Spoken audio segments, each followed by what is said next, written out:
saudara juga anak-anak yang terkasih dalam Tuhan Yesus Kristus. Selamat hari Minggu, selamat berjumpa kembali dalam kebaktian Minggu GKI Peterongan Semarang.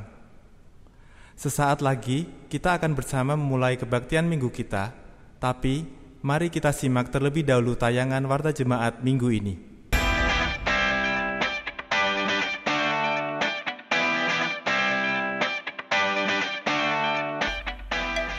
Komisi Musik GKI Peterongan Semarang mengundang saudari-saudara untuk ikut serta dalam Music Fest 2020 dengan tema besar Rethinking Worship Ministry.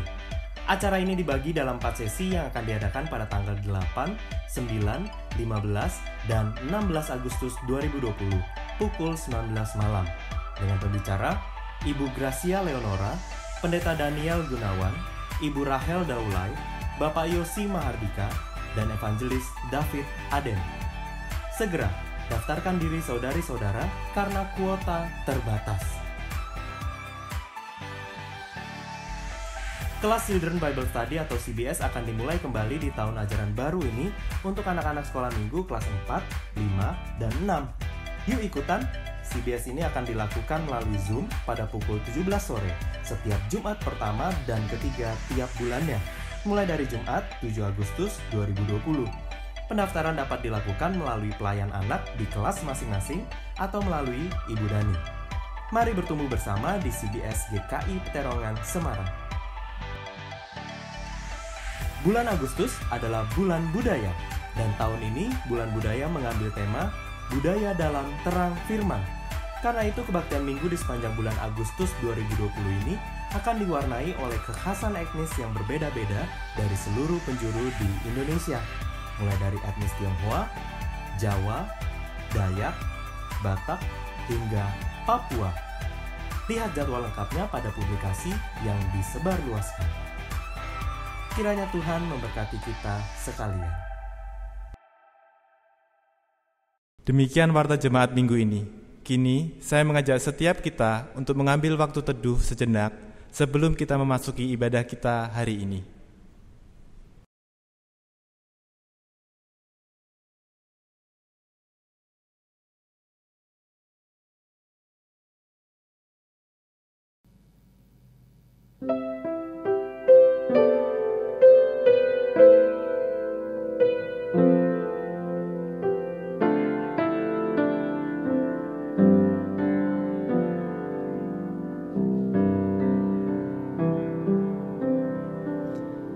Saudara, mari bersama kita berhimpun datang menghadap Tuhan dengan pengakuan bahwa ibadah kita berlangsung di dalam nama Allah Bapa, Anak, dan Roh Kudus.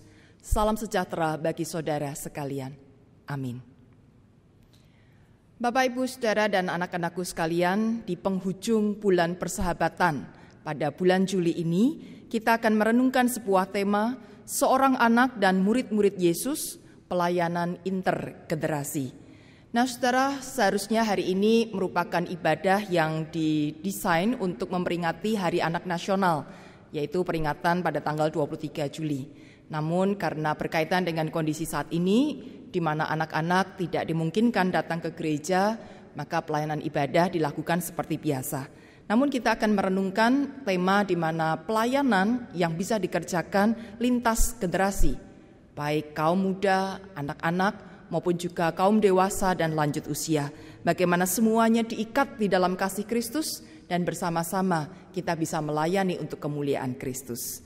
Mari saudara, kita akan pujikan dalam roh Yesus Kristus kita satu tetap.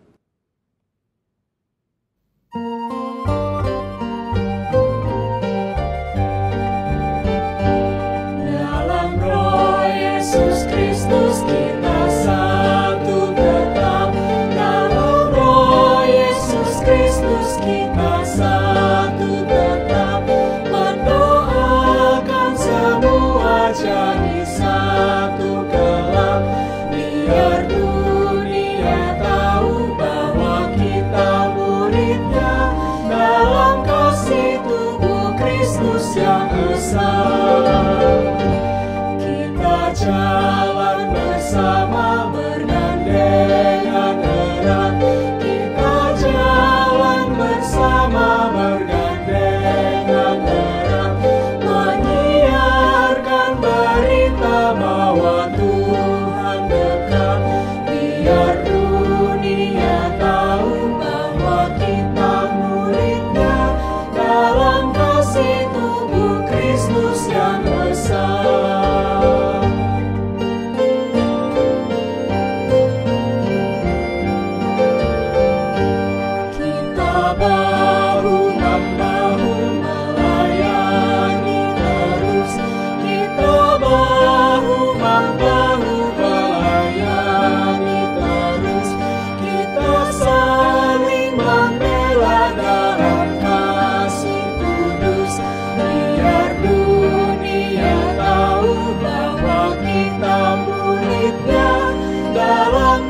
si tubuh Kristus yang esa.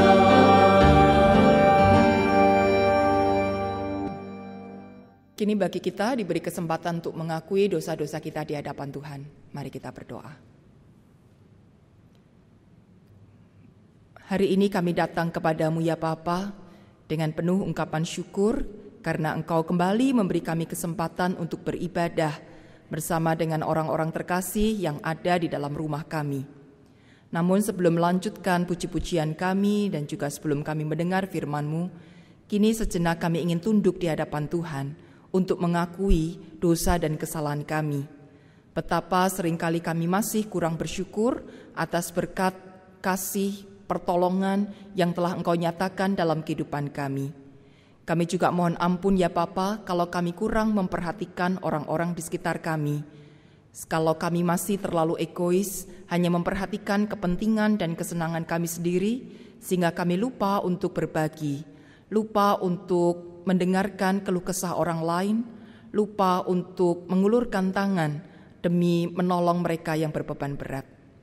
Ampuni pula ya Bapa, kalau karena perbedaan-perbedaan yang ada, kami juga lupa untuk saling menghargai.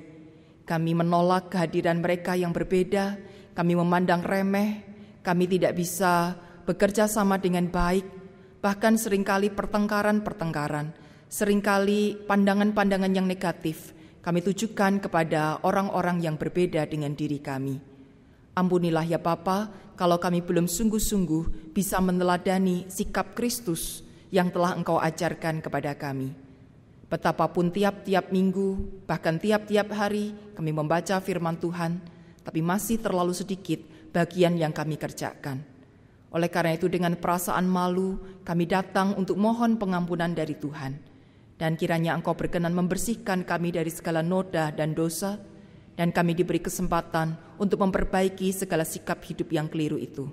Tumbuhkanlah kasih dalam hati kami, sehingga kami mampu untuk memandang sesama kami dengan pandangan yang penuh kasih.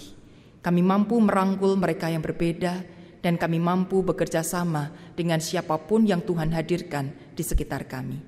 Terima kasih untuk kesempatan hidup baru yang boleh Engkau berikan kepada kami. Hanya di dalam nama Tuhan Yesus Kristus kami berdoa. Amin. Saudaraku, berita anugerah diberikan kepada kita yang telah mengaku dosa di hadapannya. 1 Yohanes 2 ayat 12 dan 13 mengatakan demikian.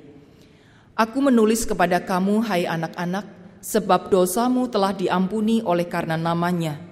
Aku menulis kepada kamu, hai bapa-bapa, karena kamu telah mengenal Dia yang ada dari mulanya. Aku menulis kepada kamu, hai orang-orang muda, karena kamu telah mengalahkan yang jahat. Amin. Syukur kepada Allah bahwa di dalam Kristus kita semua telah diampuni.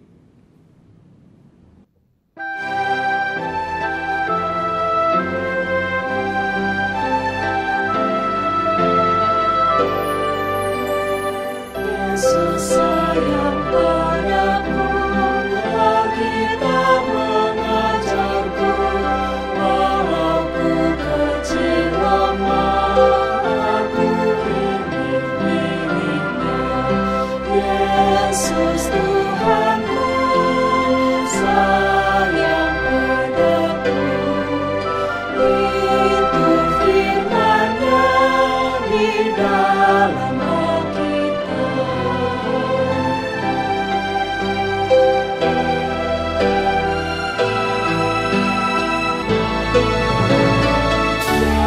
sayang padaku, Dia mati bagiku, dosaku dihapusnya, surga pun terbuka. Yesus Tuhanku sayang padaku, itu firman-Nya di dalam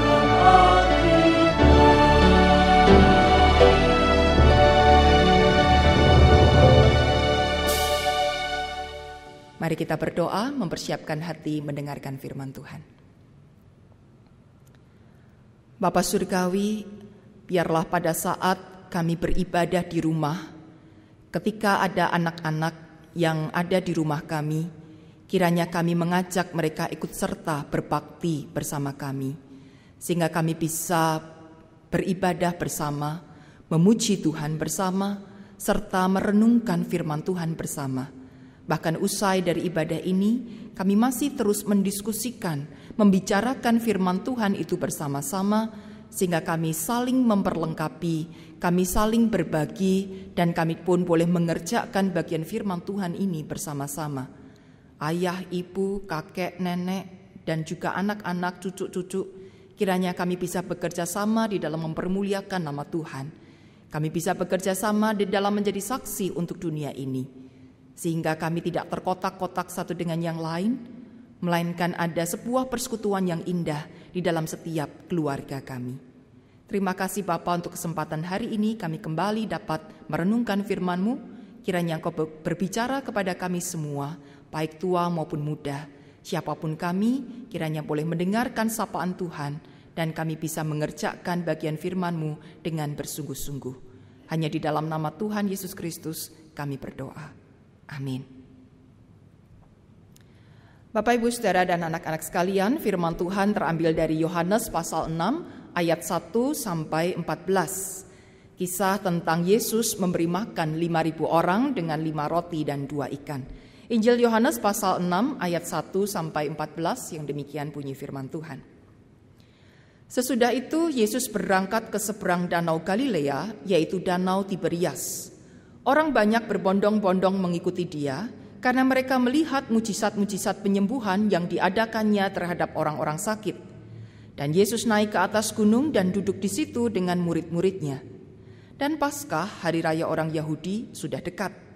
Ketika Yesus memandang sekelilingnya dan melihat bahwa orang banyak berbondong-bondong datang kepadanya, berkatalah ia kepada Filipus, "Di manakah kita akan membeli roti supaya mereka ini dapat makan?" Hal itu dikatakannya untuk mencobai dia, sebab ia sendiri tahu apa yang hendak dilakukannya. Jawab Filipus kepadanya, "Roti seharga 200 dinar tidak akan cukup untuk mereka ini, sekalipun masing-masing mendapat sepotong kecil saja." Seorang dari murid-muridnya, yaitu Andreas, saudara Simon Petrus, berkata kepadanya, "Di sini ada seorang anak yang mempunyai 5 roti jelai dan 2 ikan. Tetapi apakah artinya itu untuk orang sebanyak ini?" Kata Yesus, "Suruhlah orang-orang itu duduk." Adapun di tempat itu banyak rumput, maka duduklah orang-orang itu kira-kira 5.000 laki-laki banyaknya. Lalu Yesus mengambil roti itu, mengucap syukur dan membagi-bagikannya kepada mereka yang duduk di situ.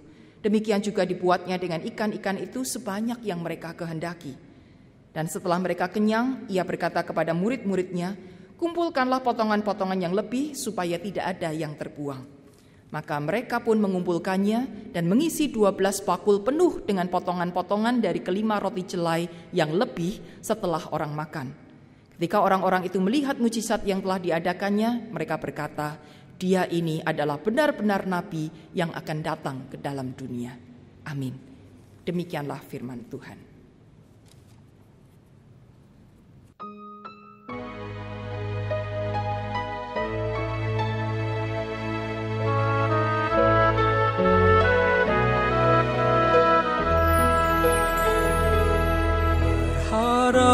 Haraplah kepada Tuhan, hai Israel. Berharaplah kepada Tuhan dari sekarang sampai selamanya. Berharaplah kepada Tuhan,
jiwaku. Seperti anak yang disapi berbaring dekat ibunya, begitulah jiwaku dalam diriku. Berharaplah kepada Tuhan, hai Israel. Berharaplah kepada Tuhan dari sekarang sampai selamanya.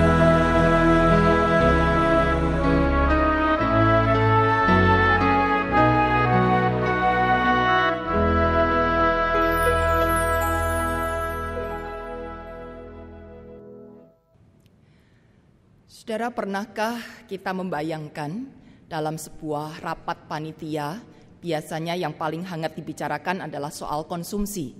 Nah, ketika peserta rapat ini sedang bingung apa ya konsumsi yang tepat. Kebetulan ini panitia perayaan ulang tahun gereja, saudara. Nah, ketika sedang asik membicarakan itu, seorang anak yang kebetulan ikut orang tuanya rapat di ruangan itu, dia membawa bekal sebuah nasi bungkus. Sebelum dia makan, kemudian dia menjumpai seorang panitia dan berkata, "Bapak Ibu, bagaimana kalau nanti menu konsumsinya nasi bungkus ini saja? Ini enak loh, saya sering makan nasi bungkus seperti ini." Nah, saudara, kira-kira bagaimana tanggapan dari peserta rapat? Mungkin ada yang langsung mencibir dan mengatakan, "Ah, kamu itu tahu apa? Masa untuk ulang tahun gereja kok nasi bungkus? Itu enggak masuk di akal. Sudah, kamu diam saja." Atau mungkin yang rada berbaik hati dan belas kasih kepada anak ini mengatakan, "Nak, ini belum waktunya kamu bicara. Lebih baik kamu duduk diam saja ya. Nikmati nasi bungkusmu itu." Saudara, apapun tanggapan yang diberikan, entah dengan lembut ataupun kasar, pada intinya para orang tua ini hendak mengatakan, anak ini belum pantas untuk ikut rapat. Anak ini belum bisa memberikan usulan.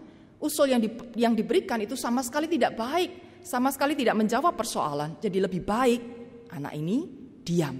Seorang anak tidak boleh ikut rapat.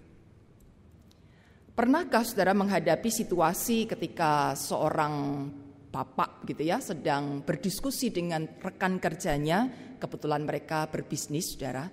Dan ketika seorang anak ini mendengarkan percakapan ayahnya dengan rekannya, tiba-tiba dia tidak tahan dan dia keluar kemudian mengatakan, "Ayah, ingat loh ayah, kalau berbisnis itu harus jujur. Jangan berbohong, jangan menipu orang. Karena kata guru sekolah mingguku, menipu itu dosa." Bagaimana reaksi ayah ini? Pasti dengan muka yang sangat memerah dan marah, malu juga terhadap kawannya. Dia akan segera membentak, "Masuk kamu ke kamar. Ini bukan urusan anak kecil. Anak kecil tidak boleh ikut-ikutan urusan orang tua." Ada banyak kali kita mendengarkan kalimat-kalimat semacam itu. Dan ketika dalam sebuah ibadah, ada seorang anak yang ikut di dalam ibadah itu dan tiba-tiba dia menangis dengan cukup keras. Bagaimana reaksi jemaat yang lain, saudara? Biasanya otomatis akan langsung menengok ke sumber tangisan itu. Semua akan memandang, makin lama makin tajam, makin membesar mata-mata itu, seolah hendak mengatakan, "Diam." Dan mungkin pendeta yang satu-satunya punya mic akan segera mengatakan, "Diam ya, dan tolong ajak keluar kalau belum bisa diam, karena itu mengganggu khotbah saya." Bapak Ibu Saudara, beberapa orang kemudian menyarankan, kalau bawa anaknya itu ditaruh di sekolah minggu sajalah, supaya tidak mengganggu di dalam ibadah umum ini. Saudara, saran ini tentu baik, tapi mari kita perhatikan. Kalau memang kalimat itu yang disampaikan, lebih baik membawa anak-anak ke sekolah minggu daripada mengganggu di ibadah umum, maka sekolah minggu atau kebaktian anak merupakan tempat apa, saudara? Merupakan gereja bagi anak-anak, supaya anak-anak ini bisa mendengarkan firman Tuhan, atau tempat penampungan para pengganggu ibadah umum. Anak-anak itu ditampung di situ supaya tidak mengganggu ibadahnya orang dewasa, supaya mereka bebas bermain, bebas berteriak, tidak ada aturan di situ, dan ibadah umum tetap terselenggara dengan nyaman. Intinya, saudara, seringkali kita terjebak pada situasi untuk membeda-bedakan orang-orang yang memang berbeda dengan kita. Pada umumnya manusia sulit untuk menerima kelompok yang berbeda dengan dirinya, termasuk perbedaan generasi, saudara. Saya orang dewasa dan kamu anak-anak, kita nggak bisa cocok, kita nggak bisa kerjasama, kita nggak bisa hadir di ruang yang sama, kita tidak bisa mengikuti acara yang sama. Kamu dan saya berbeda, dan ini termasuk di dalam perbedaan generasi. Dan celakanya, saudara, pola pikir semacam ini sudah ada turun-temurun. Bahkan dari sejak Alkitab ini ditulis, saudara, kondisi semacam ini sudah terjadi. Mungkin kita ingat cerita para orang tua yang ingin membawa anak-anaknya datang kepada Yesus. Bagaimana reaksi para murid? Ya, mereka menegur para orang tua itu, mereka marah, mereka mencoba mengusir. Pada intinya untuk mengatakan, anak-anak ini bukan di sini tempatnya. Anak-anak jangan mengganggu pemuka agama yang sedang mengajar, pemuka agama yang sedang serius berdiskusi dengan para orang tua. Anak-anak minggir, bukan di sini tempatnya. Tapi kita bersyukur, saudara, bahwa Injil hadir, Yesus hadir untuk mengubah pola pikir yang sudah rusak itu. Yesus hadir untuk membongkar pola pikir manusia yang sudah kadung terbelenggu dengan budaya yang membeda-bedakan, yang mengotak-ngotakkan, yang menyingkirkan mereka yang berbeda. Yesus hadir untuk menolong kita berpikir secara berbeda. Di dalam Markus 10 ayat 14, Yesus memberikan tanggapan terhadap sikap para murid itu dengan mengatakan, biarkan anak-anak itu datang kepadaku, jangan menghalang-halangi mereka, sebab orang-orang yang seperti itulah yang empunya kerajaan Allah. Biarkan anak-anak itu datang kepadaku. Walaupun Yesus dianggap guru besar, Yesus adalah pemuka agama yang terkenal, anak-anak itu boleh datang kepada seorang pemuka agama.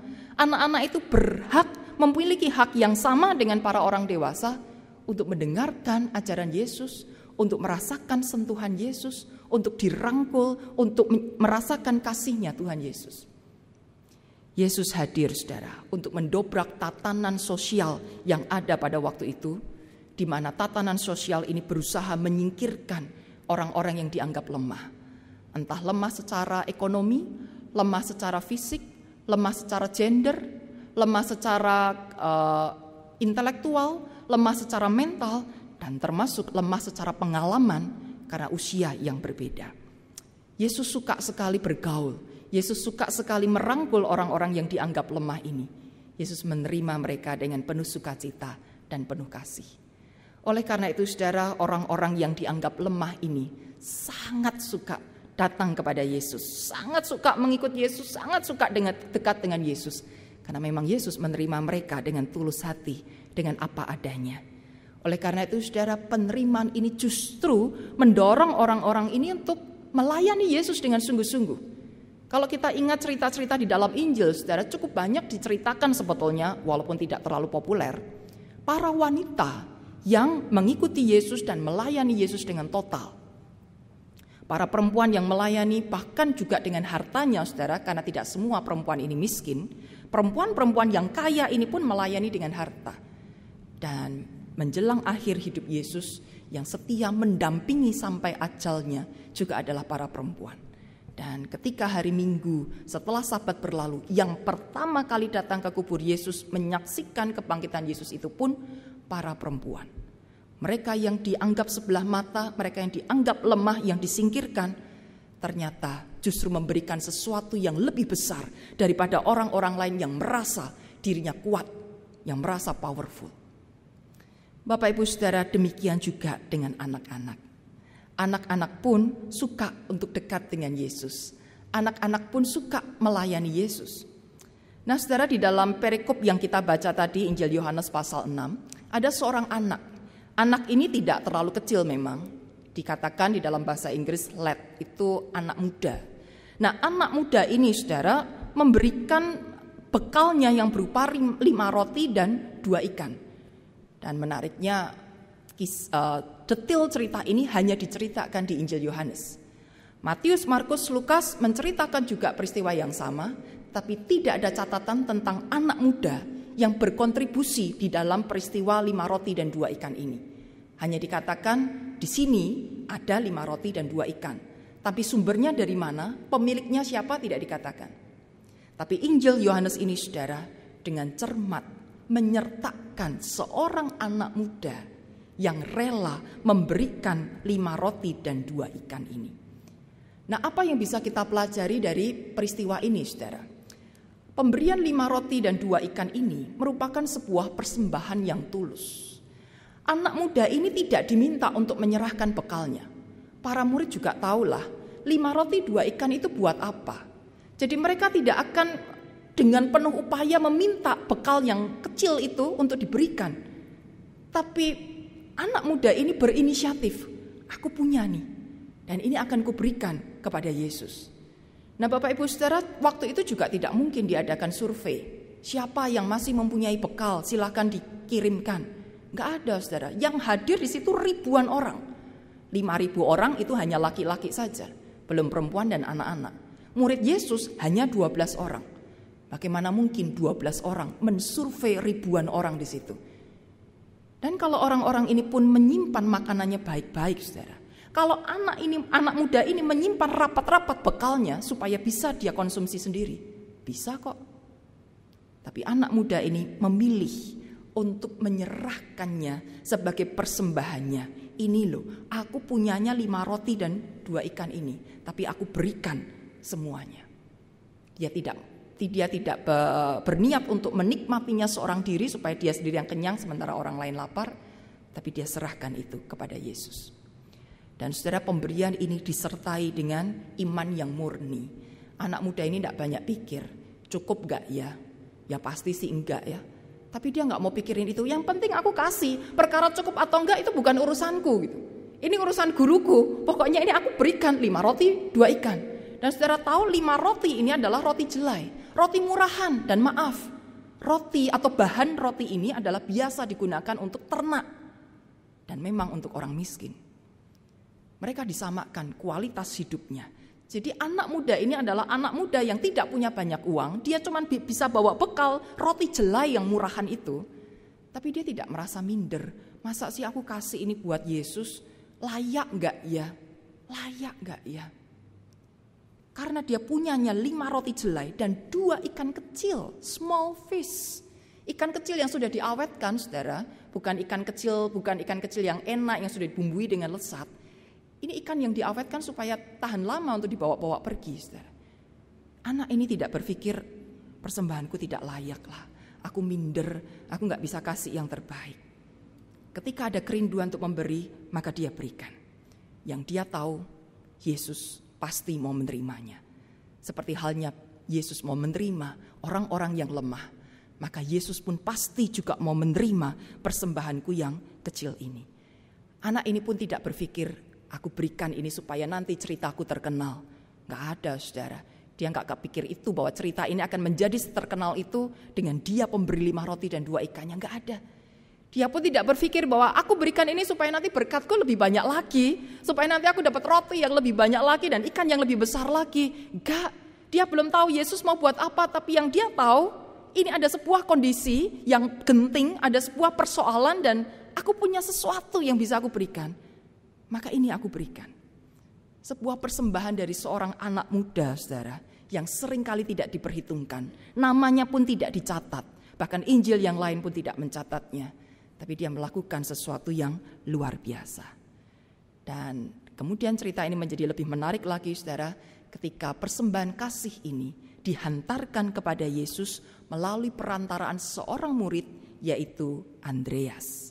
Sekalipun Andreas bersikap pesimis, saudara, dia berkata kepada Yesus, ini ada 5 roti 2 ikan, tapi ya apa cukup? Tapi ya apa artinya untuk orang sebanyak ini? Ada rasa pesimis, saudara.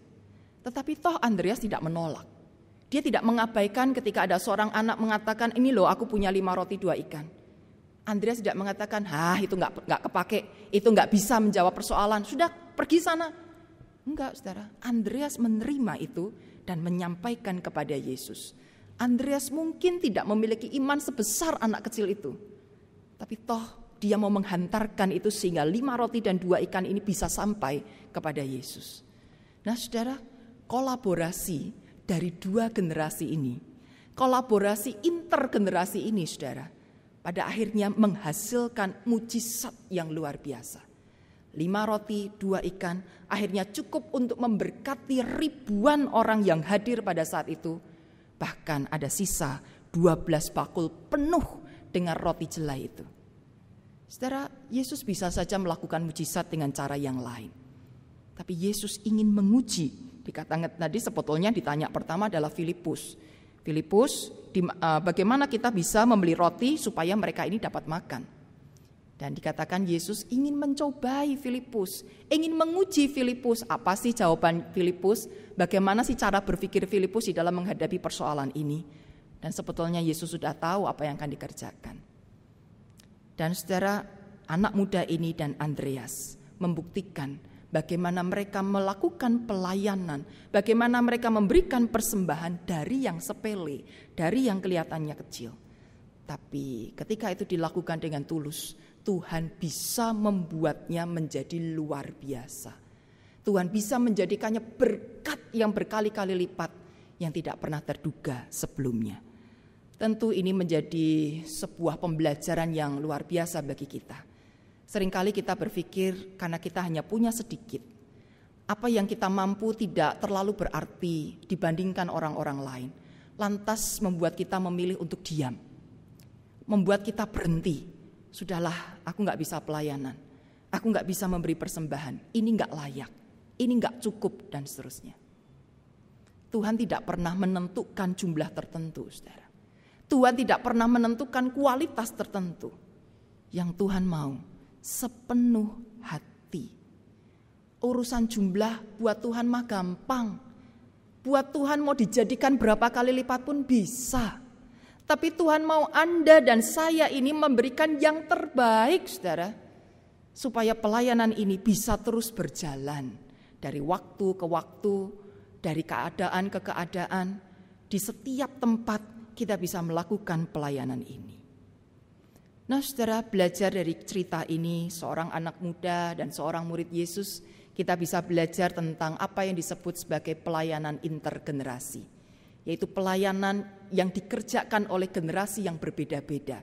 Mereka yang mengatakan saya sudah dewasa, saya sudah lanjut usia, atau saya yang masih muda, saya yang masih kecil, saudara.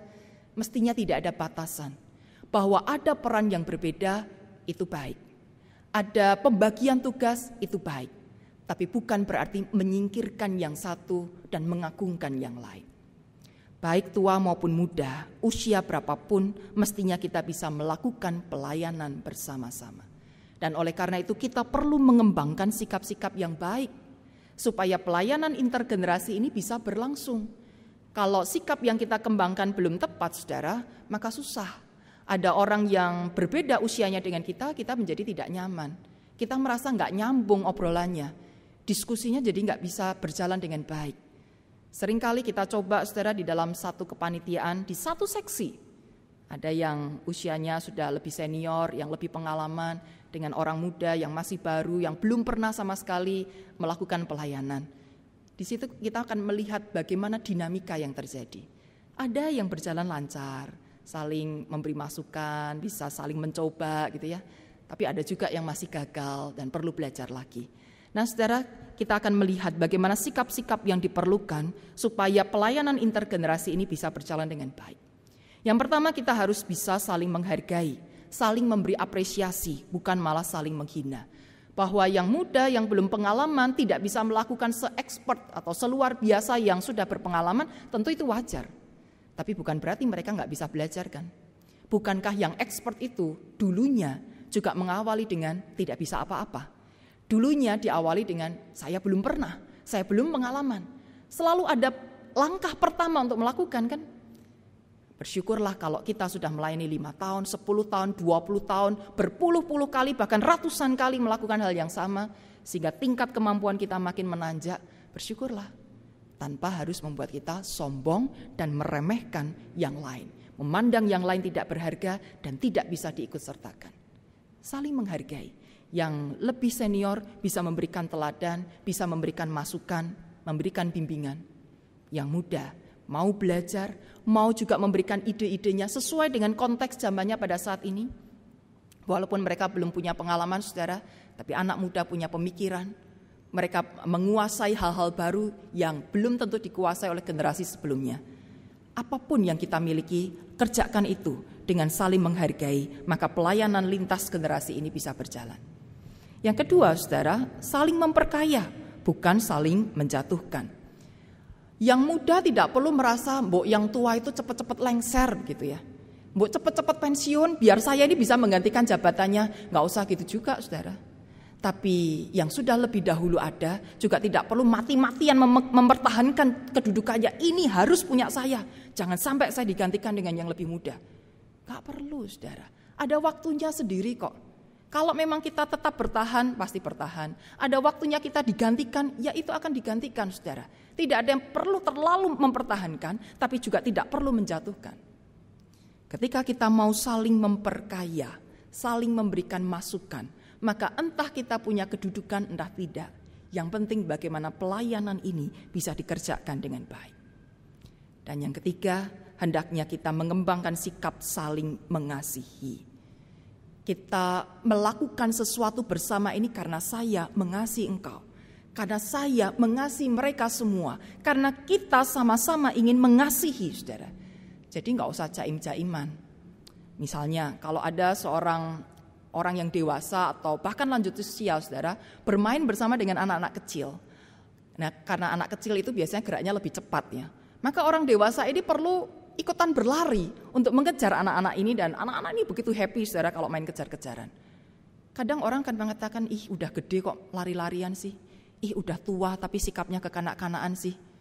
Saudara gak usah malu dibilang begitu. Namanya bermain bersama dengan anak, ya mesti bersikap seperti anak-anak. Dan kenapa kita mesti jaim? Kalau memang dengan sikap seperti itu kita bisa merangkul anak-anak ini. Kita bisa menunjukkan saya mengasihi mereka. Demikian juga saudara, anak-anak muda kalau hadir di dalam persekutuan atau perkumpulan orang-orang lanjut usia, gak usah minder juga. Walaupun ada yang bilang, ih masih muda kok ikutan orang lanjut usia, nanti kamu cepet tua loh. Gak apa-apa saudara cepet tua, yang penting jiwanya muda kan. Jadi saudara, pelayanan lintas generasi tidak perlu memperhatikan omongan orang yang usil. Kita melihat saja apa yang Tuhan mau untuk kita kerjakan, saling mengasihi. Jadi saudara, bagi Anda, saudara-saudara kaum muda, kalau Anda ingin menjadi pengurus komisi usia lanjut, gak usah malu ya. Walaupun nanti dikatain, nanti cepat tua. Gak usah gengsi saudara. Orang-orang lanjut usia butuh pertolongan anak-anak muda ini. Butuh pemikiran yang kreatif, supaya mereka juga bisa terus berkembang. Tapi Bapak Ibu, orang-orang yang sudah lebih lanjut usianya, gak perlu malu juga kalau nanti terlibat di dalam kepengurusan komisi anak. Walaupun orang mungkin bilang, udah gak tahu diri ya, udah tua kok mainnya sama anak-anak. Gak apa-apa saudara, opa oma bisa juga memberikan masukan sesuai dengan pengalaman-pengalamannya. Mungkin tenaganya tidak lagi kuat untuk mengajar anak-anak kecil yang sangat atraktif ini. Tapi kita bisa memberikan masukan, kita bisa memberikan bimbingan, kita bisa ikut memberikan ide-ide yang kreatif, saudara. Dan ada banyak hal lain lagi yang bisa kita kerjakan bersama-sama, baik di dalam gereja maupun juga di luar gereja, baik di rumah maupun juga di masyarakat. Pada intinya, saudara, janganlah kita terus terbelenggu dengan sikap saling membedakan dan saling mengkotak-kotakkan. Dalam minggu-minggu ini kita terus belajar bagaimana kita bisa saling menerima satu dengan yang lain, apapun itu jenis perbedaannya. Ketika kita mau saling menerima, maka akan ada banyak hal baik, banyak hal besar yang bisa kita kerjakan bersama-sama. Ini waktunya untuk kita bekerja sama dengan lebih banyak pihak. Waktunya kita membangun jejaring dengan banyak kalangan. Bukan lagi waktunya bekerja sendiri, bukan lagi waktunya terkotak-kotak. Kiranya ketika kita belajar dari firman Tuhan ini, kita bisa mengerti apa yang Tuhan kehendaki. Dan bagaimana kita terus bertumbuh mengembangkan pelayanan gereja dengan saling merangkul, saling memperkaya, saling menghargai, dan saling mengasihi. Kiranya Tuhan memberkati kita semua dan menolong kita. Amin.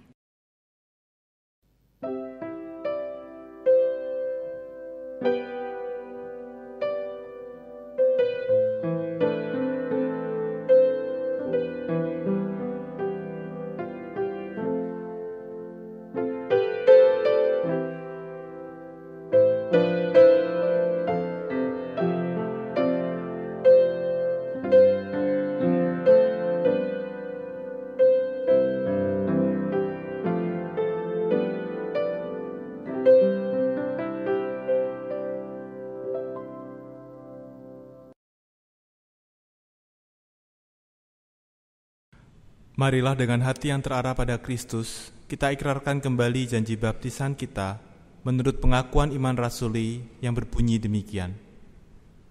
Aku percaya kepada Allah, Bapa yang Maha Kuasa, Khalik langit dan bumi, dan kepada Yesus Kristus, Anaknya yang tunggal Tuhan kita, yang dikandung daripada Roh Kudus, lahir dari anak darah Maria, yang menderita sengsara di bawah pemerintahan Pontius Pilatus, disalibkan, mati dan dikuburkan, turun ke dalam kerajaan maut. Pada hari yang ketiga, bangkit pula dari antara orang mati, naik ke sorga, duduk di sebelah kanan Allah, Bapa yang Maha Kuasa, dan dari sana Ia akan datang untuk menghakimi orang yang hidup dan yang mati. Aku percaya kepada Roh Kudus, gereja yang kudus dan am, persekutuan orang kudus, pengampunan dosa, kebangkitan orang mati, dan hidup yang kekal. Amin. Mari saudara, kita akan menaikkan doa-doa syafaat kita. Mari kita berdoa. Kami bersyukur ya Bapa untuk teladan yang boleh Engkau berikan, di mana Engkau menerima semua orang dengan segala kondisi. Kiranya kami pun belajar untuk meneladani ini, sehingga kami bisa menerima semua orang. Entah mereka sama dengan kami, entah mereka berbeda. Entah mereka lebih unggul dari kami, atau mungkin lebih lemah. Kiranya kami tidak memandang status dari saudara-saudara kami ini, melainkan menerima dengan penuh cinta kasih. Sehingga kami juga bisa mengembangkan sikap saling bekerja sama, saling membangun, saling menguatkan. Sehingga pekerjaan Tuhan yang lebih besar lagi dapat dikerjakan dengan sesegera mungkin. Apalagi di tengah kondisi yang berat seperti saat ini ya Bapa, kami butuh untuk saling berkolaborasi, bukan sendiri-sendiri. Kami butuh untuk saling menguatkan, bukan saling menjatuhkan. Kiranya melalui situasi yang berat seperti ini, kami justru diingatkan akan sikap-sikap kami yang keliru selama ini, dan kami belajar mengembangkan sikap baru yang Tuhan kehendaki. Bapa Surgawi, kami berdoa untuk pelayanan gereja-gereja Tuhan yang sampai saat ini masih banyak keterbatasan. Berikanlah ide kreatif kepada gereja-gerejamu ya Bapa, apa saja yang harus kami kerjakan. Entahkah itu pelayanan kebaktian secara online, persekutuan secara online, bantuan sosial yang diberikan kepada masyarakat dan juga kepada tenaga medis, ataupun hal-hal lain yang masih bisa dikerjakan, pembimbingan, pastoral, pembinaan, dan juga hal lain yang dilakukan tentu dengan bentuk yang baru. Kiranya Engkau memberkati gereja-gereja Tuhan. Engkau berkati pula ya Bapa lembaga-lembaga Kristen, lembaga-lembaga sosial yang saat ini mengalami kesulitan di dalam perekonomiannya. Mereka tetap harus mengeluarkan biaya untuk operasional, tetapi pendapatan donatur mulai berkurang. Oh Tuhan, kiranya Engkau juga menolong supaya berkat-Mu tetap tercurah, sekalipun itu harus melalui bentuk lain, bentuk-bentuk kreatif yang perlu dikembangkan. Kiranya Engkau tetap menyertai umat-Mu ya Bapa, dan tidak pernah meninggalkan kami, apalagi sampai membiarkan kami jatuh tergeletak. Kami juga berdoa ya Bapa untuk anak-anak kami yang saat ini sudah mulai masuk di tahun ajaran yang baru. Mereka masuk di kelas yang baru, jenjang yang baru, dengan guru yang baru, tapi mereka belum dapat bertemu tatap muka. Pertemuan lewat online yang membuat perjumpaan itu menjadi terasa kaku, tidak betul-betul bisa saling mengenal teman-temannya yang baru. Tuhan tolonglah supaya anak-anak ini tidak kendur semangatnya di dalam belajar. Meskipun ada keterbatasan, tapi mereka belajar bagaimana arti menghadapi kesulitan hidup. Dan bagaimana mengembangkan sikap optimis, tetap bersemangat di tengah hambatan yang ada. Sehingga ini baik juga untuk masa depan mereka ketika nantinya mereka harus mandiri dan mereka harus berpikir kreatif. Mereka pun sudah terbiasa dari sejak mereka kecil. Kami juga berdoa ya Bapa buat anak-anak muda yang saat ini masih kuliah dan mereka tengah membuat skripsi. Mereka harus menjalankan tugas praktek lapangan, tetapi sesaat ini harus berhenti. Kiranya Engkau juga menolong supaya penundaan ini tidak berlangsung terlalu lama, sehingga tahapan demi tahapan dapat tetap dijalankan sampai nanti mereka lulus dengan hasil yang baik.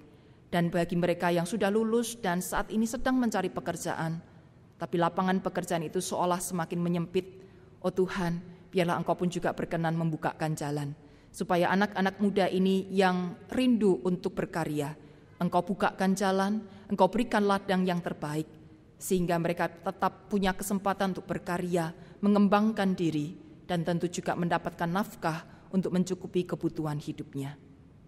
Bapa Surgawi, saat ini kami juga tetap berdoa bagi pemerintah-pemerintah kota di seluruh Indonesia yang masih terus berjuang untuk menangani penyakit COVID-19 ini. Kami khawatir karena angka-angka yang tersaji terus menunjukkan penambahan dari waktu ke waktu. Namun Tuhan, biarlah rasa khawatir ini tetap kami serahkan ke dalam tangan-Mu. Kiranya kami tetap bersandar dan percaya bahwa semuanya ini pasti akan berlalu. Masalah yang pelik ini, yang belum tahu bagaimana solusinya, semua pada akhirnya nanti akan selesai. Berkati para tenaga medis yang terus berjuang untuk merawat, untuk mengobati orang-orang yang sakit.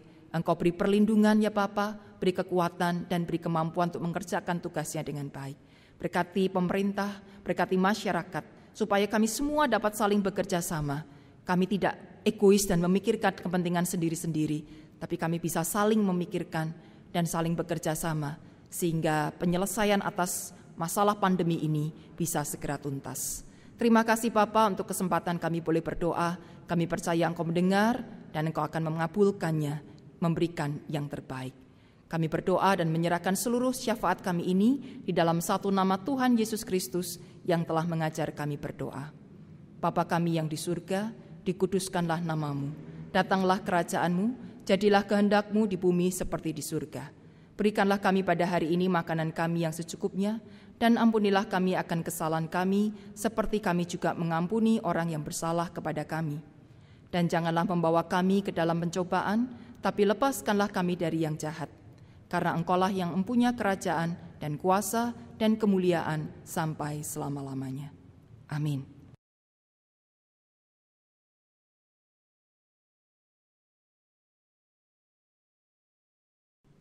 Kini kita bersama diajak untuk menyatakan syukur kita pada Tuhan melalui persembahan.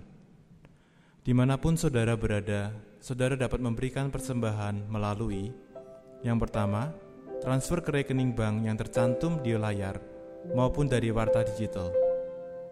Yang kedua, scan QRIS menggunakan aplikasi layanan keuangan digital yang ada.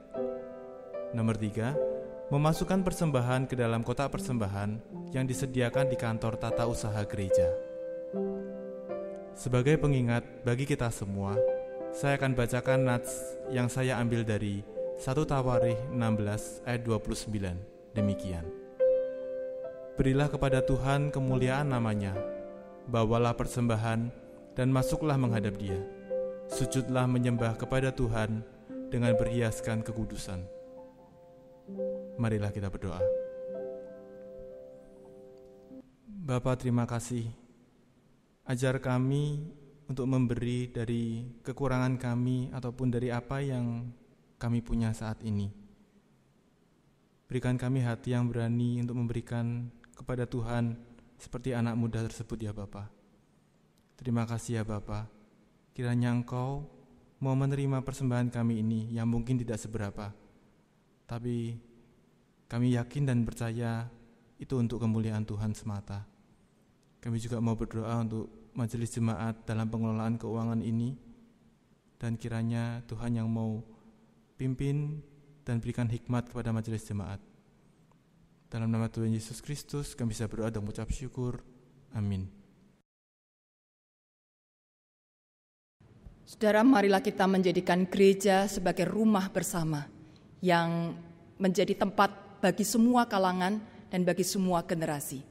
Marilah kita membangun rumah bersama ini dengan penuh kasih, supaya setiap orang merasa diterima dan disambut dengan hangat. Marilah kita membangun rumah.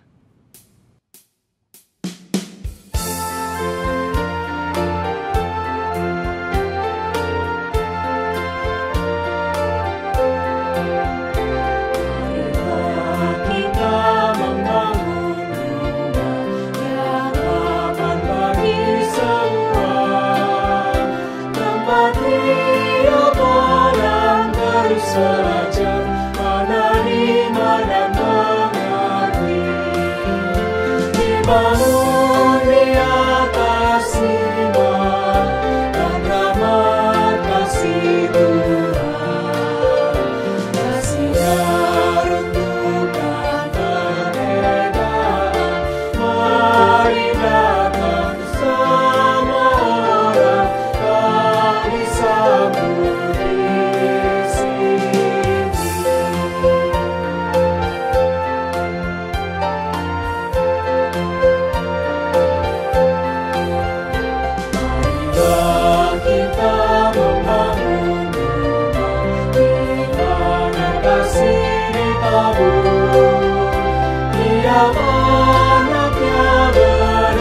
berharap kirangku kasih Kristus. Salibnya adalah saksi dan lambang cinta Tuhan.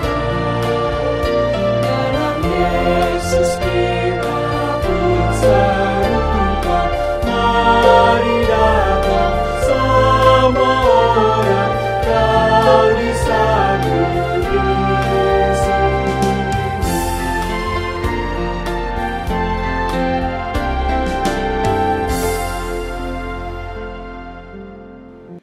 Saudaraku, arahkanlah hatimu kepada Tuhan dan terimalah berkat-Nya.